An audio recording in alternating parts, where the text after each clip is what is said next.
White House National Economic Council Director, Kevin Hassett. Good morning, Kevin. How are you? You guys had a great marriage session there, marriage counseling session. I think there's hope for you two.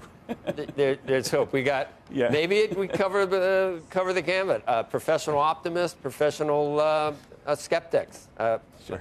Maybe the truth is somewhere in the middle, Kevin. And I have been fairly optimistic.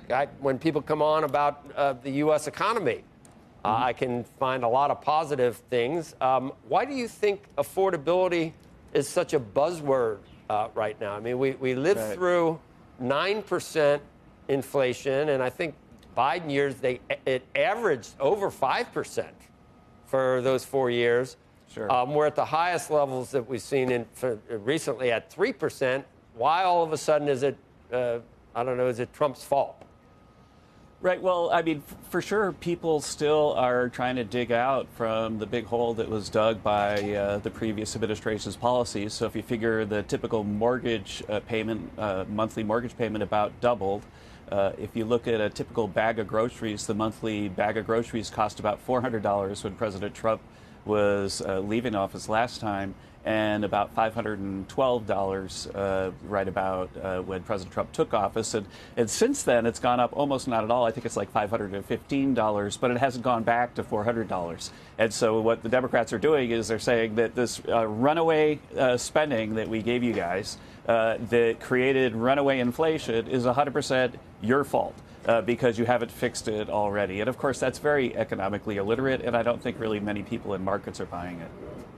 Well, I'll tell you, Kevin, one of the reasons I think that people are, and I'm going to highlight both sides, one of the reasons people feel like they're not keeping up is because real average weekly wages fell during the Biden years because of the inflation. $3,000, that's right. Right, so it fell. However, the president is constantly saying prices have come down. Now, inflation is still 3%. It's still too high. Now, oil prices, energy prices, there are certain things where they have come down. But when you keep saying prices are falling, that's not true because inflation is still, the 3% is on top of all the inflation we had during the Biden years. So we got all that inflation plus an additional 3%. And we should, I think you should admit that.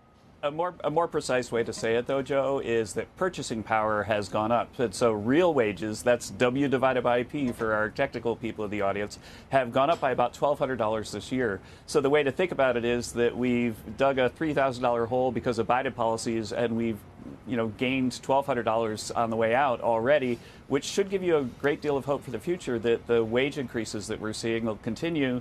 And even if inflation stays positive, make it so that people feel way better when they go to the grocery store and to buy a car. We've reduced the cost of buying a car with the deductibility of interest. I mean, there's a million things that we're doing to fix this problem, but it's just kind of astonishing to me that the cost problem is somehow being blamed on us. Now, think about it, especially with the Obamacare thing. So Obamacare is 100% Democratic policy. It's always been 100% Democratic policy. What they did is they expanded the subsidies during COVID, and then all those subsidies basically went right into the pockets of insurance companies.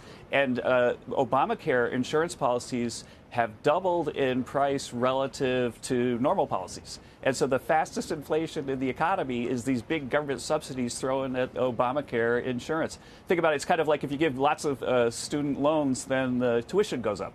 It's that effect. And so now they're blaming President Trump for Obamacare as well. They should have fixed Obamacare in the first place. And President Trump had a plan in the big, beautiful bill to give people some subsidies, but the Democrats didn't like it because the subsidies weren't going to their campaign contributors, the insurance companies.